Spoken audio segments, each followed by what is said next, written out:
Are you a partner or just a free maid? 5 signs you are being used. I'm not sure when I stopped being a partner and became the help. You don't say that out loud at dinner. You just stack the plates, wipe the table, pick up the socks that somehow never learned to walk to the laundry basket. Behind you, the TV is on, someone is scrolling their phone, calling out, "Babe, where's my gray hoodie?" As if your brain is also the house search engine. You tell yourself, it's fine. They're tired. This is what love looks like. This is just how families are. But there's a moment, maybe at the sink, maybe when you're the last one awake turning off all the lights, where something in you whispers, if I stop doing all this, would they miss me or just panic because the house is a mess? On the surface, it looks normal. One person good at caring, the other bad at chores. No screaming, no slammed doors. Just a slow, quiet erosion of your sense of self. In this video, we're going to ask a hard question. Are you a partner? Or just a free maid keeping the whole system running? And we'll walk through 5 signs that what you're calling love might actually be a deal where you are paying in full, with your time, your energy, and your identity. It's a Thursday night, nothing special. The kind of night that, if you looked at our house from the outside, would seem perfectly fine. I'm in the kitchen, half listening to a podcast I've paused 3 times because someone needed something. The pan is on, the rice cooker is beeping, the washing machine is finishing its cycle. My brain is juggling timers, homework reminders, and the mental list of what's running low in the fridge. In the living room, he's on the couch. Laptop open, phone in his hand. He says he's finishing a few emails, but somehow there's also a game on in the background. Every now and then, he calls out, "Do we have any more clean towels?" Or "Where did you put my charger?" As if things just grow legs and hide from him on purpose. I set the table. I call everyone to eat. I'm the last one to sit down because I'm still grabbing the sauce, the spoons, the water.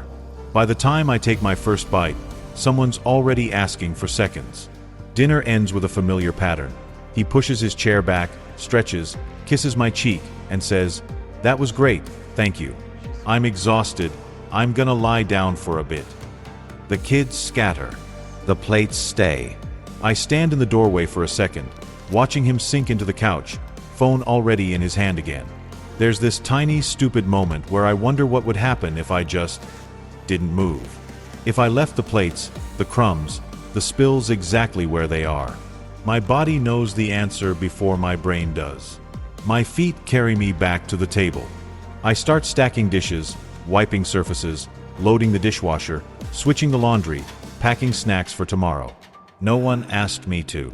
No one even looks up. The house just silently assumes she'll handle it. Here's the part that really hurts to hear. This story is not actually about dishes. It's not even just about money, chores, or who works harder. It's about meaning. When one person is always moving and the other is always assuming, the deeper message isn't, "You're good at multitasking." The message slowly becomes, "Your time is flexible. Mine is important. Your energy is renewable.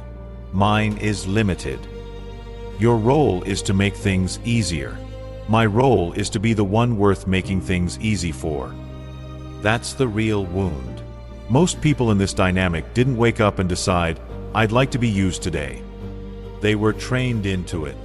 Maybe you grew up in a home where love meant overfunctioning. The responsible child who smoothed every conflict. The daughter who did the emotional and practical labor so the family wouldn't fall apart. Maybe you absorbed the belief, if I'm useful, I'm safe.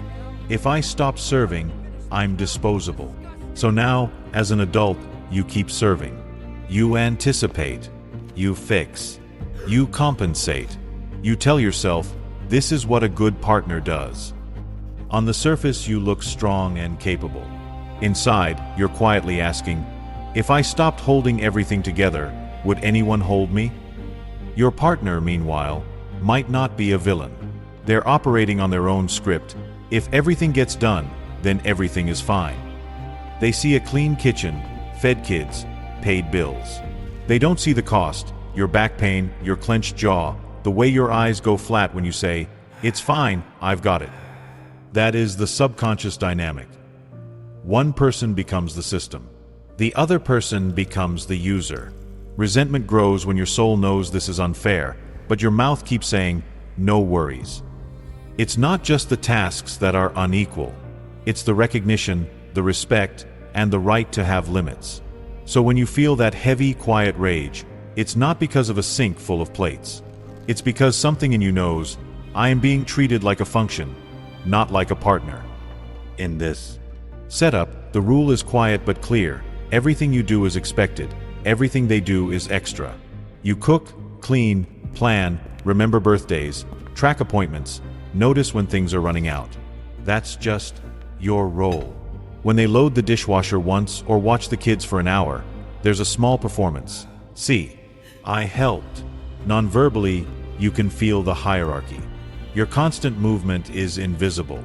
Their occasional effort gets framed like a gift. The subconscious message is harsh. Your labor is the floor, theirs is the ceiling. Over time, you start downplaying your exhaustion and overpraising their bare minimum, just to keep the peace. If help is treated like a favor instead of a shared responsibility, you're not being seen as an equal partner. You're the default worker. Now, pay attention to when affection appears. Is it there when you are messy, tired, or behind on everything? Or does warmth and playful joking mostly arrive after you've handled dinner, dishes, homework, baths, and bedtime? In many free Maid dynamics, the pattern is, you do the work, then they finally relax enough to be loving. It sounds romantic, I'm so grateful for you. But your body can feel the condition underneath. The love is glued to your performance. On days when you're sick or too depleted to keep the machine running, their tenderness fades. A quiet belief forms inside, if I'm not useful, I'm not lovable. That is how people slowly disappear in relationships where they're technically appreciated, but mainly as long as they serve. On a hard day, whose exhaustion gets to matter more? When your partner is drained, the whole house bends around their fatigue. When you're drained, life just expects you to keep going. You see it in small moments. They flop onto the couch with a dramatic sigh, announcing their bad day. You swallow your sigh and start making dinner. Their stress reorganizes the evening. Yours gets squeezed into the leftover spaces. The underlying script is, your stress is inconvenient. My stress is important. You even start cooperating with that script, saying, it's okay, they've had a rough week, while ignoring your own limits. When one person's comfort is treated as sacred and the other person's capacity is treated as endless, you don't have two adults building a life together. You have one human and one human-shaped battery pack. Then there is the money. This sign hurts because it combines unpaid labor with unequal power. You may be working outside the home, inside the home, or both. Your effort makes their life possible. Yet big financial decisions still orbit around them. They are better with money, more logical, or the main provider, even though your labor is the reason the system works. Maybe you ask for something that is just for you. A class, a short trip, a nicer coat. Suddenly the mood tightens. You're reminded of priorities, or tight months. When they want a new gadget or hobby expense, the conversation somehow feels lighter and faster. Your body anticipates the pushback before you open your mouth. You brace, over-explain, shrink your request. The deeper message is clear. You're allowed to spend, as long as it serves the household. You're not supposed to invest in yourself. That's not partnership. That's a model where one person is an asset, and the other is the asset manager. One of the clearest markers of being used is what happens when you finally name the pattern.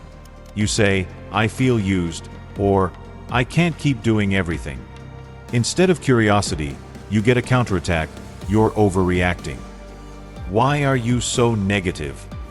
Other people have it way worse. Non-verbally, the room fills with disrespect. The eye roll, the long exhale, the glance at the phone mid-sentence, the walkout under the excuse of not wanting to argue. Your reality gets quietly deleted from the story of the relationship. Psychologically, this is a form of soft gaslighting. You start to wonder, maybe I am too sensitive. Maybe I should just be grateful. That self-doubt is exactly what keeps the arrangement in place. Healthy love can feel uncomfortable when hard truths are spoken, but it does not require your silence to survive. If your honesty is treated as an attack instead of a doorway to change, you're being valued for compliance, not connection. Let's be honest, this dynamic didn't appear overnight, and it won't disappear with one clever sentence. But there are simple moves that change the script. Not easy, but simple. The first move is to name the pattern, not attack the person. Instead of, "You're so selfish. You never help." Try, "Right now, the pattern is, I do the serving, you do the receiving. That pattern is not sustainable for me." You're not labeling them as a monster. You're putting the system on the table so both of you can look at it. The second move is to use a clear structure. Feeling plus impact plus boundary. For example, I feel invisible when my work is treated as automatic. The impact is that I'm becoming resentful and numb. My boundary is, I can't keep doing all of this alone. I need us to rebalance tasks and decisions. You're not begging, you're informing. Third, link love to respect, not to service. You might say, "I love you, but love for me has to include respect for my limits." If our relationship only works when I overfunction, then we don't have a partnership, we have a dependency. This is where many people panic and think, if I speak like this, they'll leave. If the only version of love available is the one where you slowly disappear, you're already losing yourself to keep the relationship alive. The fix is not to do less out of spite. It's to start living as a person with needs, not a machine with settings, and then see whether your partner is willing to meet you there as an equal. If your relationship only works because you overfunction, that's not balance. That's you quietly disappearing so everything else can stay comfortable. Here's the truth that's hard to unhear. If love depends on you endlessly serving, it's not love. It's a contract you never agreed to, written in invisible ink on your back. You are allowed to be tired. You are allowed to have limits. You are allowed to say, "I can't keep doing this alone," without apologizing for existing. Healthy partnership doesn't mean splitting everything 50-50 all the time. It means both people are allowed to be human. Both people are allowed to rest. Both people are responsible for seeing the other's load and adjusting. So maybe tonight, instead of silently doing what you always do, try one small experiment. Pause. Look at the person you're with and say one honest sentence about how you really feel. No joke to soften it, no apology at the end. If this hit a nerve, you're not the only free maid waking up. Subscribe, like, and share this with someone who needs the reminder. You were never meant to be the furniture in your own home. You were meant to be a partner.